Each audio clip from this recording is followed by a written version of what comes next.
ये न्यूज़ दर्शाती है कि कैसे कश्मीर जो है वो ड्रग हब बन रहा है, कैसे कश्मीर में 17 से लेके 33 साल के बच्चे जो हैं वो ड्रग अब्यूजर्स बन रहे हैं। मैं इस न्यूज़ का कुछ कंटेंट पढ़ना चाहूंगी आपके सामने। It says that Kashmir Valley is slowly becoming India's drug hub. A recent study done by Government Medical College's Psychiatry Department has revealed that Kashmir has surpassed Punjab in drug abuse cases and is currently at number 2 position among the top drug abuser states in the country. With northeastern India topping the drug abuse list, Kashmir is not far behind, meaning thereby कि कश्मीर जो है वो, अगर हम पूरी country की बात करें, पूरे कंट्री के ड्रग अब्यूजर स्टेट्स की बात करें, तो कश्मीर जो है वो पंजाब को भी पीछे छोड़ रहा है। So this is something very alarming, this is something that the UT administration has to take very seriously.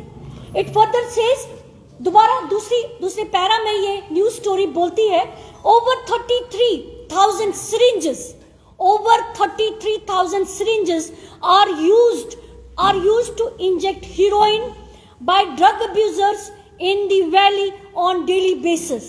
Heroin is among the most common drugs used these days by these users. तो question हमारा ये कि अगर 33,000 syringes are used to inject heroin by drug abusers, तो इस पे check क्यों नहीं है? कहां से हीरोइन सप्लाई हो रही है कश्मीर में? क्या, मेरा सवाल यह है एडमिनिस्ट्रेशन से, क्या हीरोइन कश्मीर में मैन्युफैक्चर होती है या फिर हीरोइन बाहर से सप्लाई होती है? अगर बाहर से सप्लाई होती है तो कहां से सप्लाई होती है? कौन सी फोर्सेस है जो इस इशू पे, जो हीरोइन को, जो ड्रग सप्लाई जो है, जो कि अगर हम हीरोइन की बात ही करते हैं, इसकी सप्लाई पे काम करती है, तो उनका ऑडिट कौन करता है? This further says that the study shows 90% of drug abusers are using heroin. 90% drug abusers heroine use कर रहे हैं, while the other use cocaine, brown sugar and other things. It says, ये जो सर्वे है, जिस सर्वे पे ये स्टोरी बेस्ड है, this survey was conducted by Department of Mental Health and Neurosciences in collaboration with Health Services Department, and it was financed by Social Welfare Department. It says we have conducted this study in 10 districts of Kashmir. Kashmir के 10 districts में यह survey conduct किया गया और जिसमें पाया गया that some alarming statuses as far as the substance use scenario is concerned. It has been a dramatic change from the last couple of years. मतलब एक चेंज आया है पिछले कुछ सालों में. For the first time we are seeing injection heroin as the main substance user. Previously we used to see painkillers and other things that the drug abusers were using, and in this study we have found 67,000 substances users overall, mainly using heroin. एक doctor साहब का coat यहाँ पर आया है जिन्होंने कहा है we have found 67,000. अब क्या मांग करना चाहते हैं? देखिए, हम लोग आज एडमिनिस्ट्रेशन से ये मांग कर रहे हैं कि अगर, देखिए मैं सेकंड पैरा पढ़ूंगी, उसके बाद मैं मांग पे बात करूंगी. This survey has also revealed that most of the drug abusers are in the age group of 17 to 33 years. Unemployed youth are one of the main consumers of these drug abusers, and the number of drug abusers in the valley has crossed 67,000, while 33,000 are injected heroin using syringes. आपने मुझसे पूछा कि आप मांग क्या कर रहे हैं, तो मांग सिर्फ मैं नहीं कर रही, जम्मू कश्मीर का हर एक इंसान मांग ये कर रहा है कि ये ड्रग सप्लाई कब रुकेगी हमारे जम्मू कश्मीर में. हमारी मांग ये, जम्मू कश्मीर पीसीसी की मांग ये कि क्या, सबसे पहला प्रश्न ये कि क्या हीरोइन या फिर दूसरा ड्रग जम्मू कश्मीर में मैन्युफैक्चर होता है? हमारा पहला क्वेश्चन ये, अगर ये मैन्युफैक्चर होता है, जो कि हमें पता है कि जम्मू कश्मीर में मैन्युफैक्चर नहीं होता है, अगर मैन्युफैक्चर होता है तो इसकी मैन्युफैक्चरिंग पे बैन क्यों नहीं? तो मैम आपको क्यों पुलिस या फिर क्यों टास्क फोर्स या फिर क्यों वो एजेंसीज इस चीज पे काम नहीं कर रही? या फिर दूसरा मेरे भाई, दूसरा क्वेश्चन मेरा ये, कि अगर ये ड्रग्स जो है वो बाहर से सप्लाई होता है, फॉरेन कंट्रीज से जम्मू कश्मीर में सप्लाई होता है, तो हमारे बॉर्डर्स टाइट क्यों नहीं है?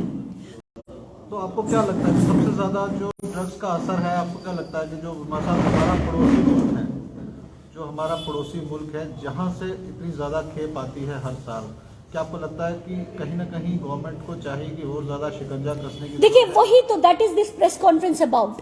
हम लोग दो चीजों पे बात करते हैं। आप नार्को टेररिज्म की बात करते हैं ना, तो दिस इज नार्को टेररिज्म। अगर हम बोलते हैं कि एब्रोगेशन ऑफ आर्टिकल 370 के बाद जम्मू कश्मीर एक नया जम्मू कश्मीर बन रहा है, क्या जम्मू कश्मीर एक उड़ता जम्मू कश्मीर बन रहा है? एक उड़ते पंजाब के बाद हम लोग उड़ता जम्मू कश्मीर देखना चाह रहे हैं? एक मुसीबत से हम निकल रहे हैं और दूसरी मुसीबत हमारे गल पड़ रही है। तो क्या लगता है कांग्रेस पार्टी इस इशू को लेकर, क्या आपको लगता है पूरे स्टेट वाइड आप लोग कोई कैंपेन? देखिए ये जम्मू कश्मीर पीसीसी ने आज पहली प्रेस कॉन्फ्रेंस की है। Yes, we are planning to have wide campaigns on it. We are planning to even work with the stakeholders in controlling all these things. आपने देखा कि जैसे मैंने पढ़ा, 17 से लेकर 33 साल के बच्चे ड्रग में इन्वॉल्व हो रहे हैं, और ये 17 से लेकर 33 साल का ही समय होता है जहां पर किसी का फ्यूचर बनता है। और आपने देखा कि ये सर्वे और कहता है, 10 डिस्ट्रिक्ट्स में ये सर्वे किया गया। ये सर्वे कहता है कि अनएम्प्लॉयड यूथ जो है वो ड्रग एडिक्ट बन रहा है। क्या हमारे पास पॉलिसी है? क्या हमारे पास रिहेबिलिटेशन सेंटर्स है? गवर्नमेंट के कितने रिहेबिलिटेशन सेंटर्स है जो ड्रग को कंट्रोल करने या फिर ड्रग रिहेबिलिटेशन पे काम कर रहे हैं? तो क्या आपको कहीं ना कहीं इसमें साजिश लगती है कि कश्मीर में जिस तरीके से लगातार ड्रग्स अब अपनी जगह ले रहा है, आतंकवाद तो एक अलग मसला है, इसके अलावा ड्रग्स उससे बड़ा इशू बन गया है कश्मीर में? Definitely these two issues are very serious issues. जैसे हमने बोला कि पिछले कितने सालों से, 90 से हम लोग टेररिस्ट मिलिटेंसी के शिकार हैं। आज की डेट में हम लोग आतंकवाद के शिकार हैं। आज की डेट में हम ड्रग का भी शिकार हो रहे हैं। तो these are very two important issues. मैं now here I reserve some comments, I reserve few comments here. मुझे नहीं पता किसकी साजिश है। कहीं पर जम्मू कश्मीर को कमजोर तो नहीं किया जा रहा, कहीं पर कश्मीर को कमजोर तो नहीं किया जा रहा। क्यों एडमिनिस्ट्रेशन आंखें मूंदे खड़ी है? क्यों एडमिनिस्ट्रेशन आंखें मूंदे खड़ी है? अब सरकार को किस तरह के इकदाम करने चाहिए जिससे ड्रग्स को रोका जाए? देखिए, सरकार हर एक इंतजाम करना चाहिए। मुझे लगता है जितने इंतजाम है उतने इंतजाम कम है। इस ड्रग जो ये स्टोरी हमारे सामने आई है, इस पे सरकार को हर इंतजाम करने चाहिए। लाइक रिहेबिलिटेशन सेंटर्स है, या सबसे पहले हमें ये देखना है कि why youth is becoming addicted. Unemployment की बात करें, हम अनएम्प्लॉयमेंट पे क्या मेजर्स ले रहे हैं? आप वैसे तो आप परचम लहरा रहे हैं अपने जीत के, एक नए जम्मू कश्मीर को सेटअप करने के परचम तो आप लहरा ही रहे हैं, बट आप अनएम्प्लॉयड यूथ को एड्रेस करने की कैसे देख रहे हैं उसको? That is one of the important things. 2014-15 का सर्वे के रिगार्डिंग 7,000 केसेस एक्टिव थे। नाउ आफ्टर एब्रिगेशन भाजपा की तरफ से बड़े दावे किए गए थे कि दूसरी तरफ से अनएम्प्लॉयमेंट का ग्राफ जो इंक्रीज हो रहा है, एक रीज़न ये भी कहा जाता है कि उससे ये ड्रग का ग्राफ है वो बढ़ रहा है। अगर कश्मीर की हम पर्टिकुलरली बात करें, जितने भी रीजनल स्कॉलर्स हैं वो अभी तक जेलों के अंदर बंद है, जिनका एक काम है कि जुमा के खुतबे के अंदर वो लोगों को बता सकते हैं इन बुरी आदतों से दूर रहने के लिए। तो कांग्रेस पार्टी का क्या स्टैंड है इस पे और वे फॉरवर्ड क्या है जिससे? देखिए today was the first press conference that we did on the issue. आज की पहली कॉन्फ्रेंस है। मैंने जब लिखा था तो मैंने लिखा था it is of national relevance. It is of course of national relevance, right? अगर जम्मू कश्मीर दूसरे नंबर पे आ रहा है पंजाब के बाद, तो ये अपने आप में नेशनल रेलिवेंस पे है। जम्मू कश्मीर प्रदेश कांग्रेस कमेटी हर एक वो स्टेप लेगी जिससे we will be in a position to address the issue. कल को अगर हम सरकार में आते हैं we will take all the measures. It is not कि कल को हम जब सरकार में आएंगे, हम सरकार के बिना बाहर रह के भी we are committed to people of this place, right. हम लोग हर वो एक मेजर्स लेंगे, चाहे वो प्रेस कॉन्फ्रेंस करना है, चाहे वो अवेयरनेस लेना है, चाहे वो एनजीओज के साथ काम करना है, चाहे फिर इसी एडमिनिस्ट्रेशन के साथ काम करना है. हम हर एक वो कदम उठाएंगे जहां पर we will be in a position to address this issue. बाकी रही बात, जब हम सरकार में आएंगे तो we will take all the constructive measures, because this is something very serious. 17 से लेकर 33 साल का बच्चा, या फिर आप जम्मू कश्मीर, आप जम्मू कश्मीर की जम्मू की बात करें, हमारे जम्मू में बॉर्डर बेल्ट में जो एरियाज है वहां से ड्रग सप्लाई आता है, ड्रग सप्लाई होता है. What are the issue, what are the measures? क्या पुलिस सिर्फ पुलिस नाम के लिए है? क्या टास्क फोर्स सिर्फ नाम के लिए है? क्या जो एजेंसीज बनाई गई हैं ड्रग सप्लाई करने के लिए सिर्फ वो नाम के लिए है? इसका मतलब दे आर नॉट वर्किंग. अगर हम इस स्टोरी पे विश्वास करते हैं तो इसका मतलब है state is not doing anything. इसका मतलब है we are prone to every damage. इसका मतलब है we are an experimental lab. एक चीज खत्म नहीं हुई तो दूसरी चीज इंट्रोड्यूस कर दी. हम लोग को कमजोर करने के लिए हर एक स्टेप लिया जा रहा है.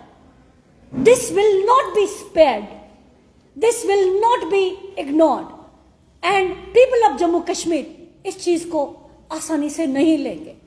And we demand, JK administration से हम ये डिमांड करते हैं कि पुख्ता इंतजाम होने चाहिए. Let audit be there, let the administration take all the measures. मैं बोलना चाहूंगी कि हर एक वो स्टेप लिया जाए जिससे जम्मू कश्मीर में ड्रग सप्लाई पे बैन हो, ड्रग सप्लाई खत्म हो जाए.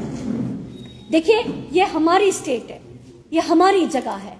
हमें हमारा हक बनता है एडमिनिस्ट्रेशन से पूछना कि अगर ये सप्लाई धड़ल्ले से जम्मू कश्मीर में हो रही है तो कैसे हो रही है, आप क्या कर रहे हैं. ऑडिट हो इस चीज का. यूटी एडमिनिस्ट्रेशन जो काम कर रही है, यूटी एडमिनिस्ट्रेशन के काम को ऑडिट हो, क्योंकि drug supply is not something which can be taken, which can be brushed aside, or which can be just ignored. ये कोई एक पॉलिटिकल इशू नहीं है जिसपे आज हमने बात कर ली, हम साल के बाद बात करेंगे. ये हमारे बच्चों के खून में जा रही है, ये जेनेटिक में जाता है. This can not be taken seriously, this can not be taken easily, this has to be taken seriously. So मेरी आप प्रेस के मीडिया पर्सन से रिक्वेस्ट है, please highlight this issue, please ask questions to administration. What are the measures that administration is taken?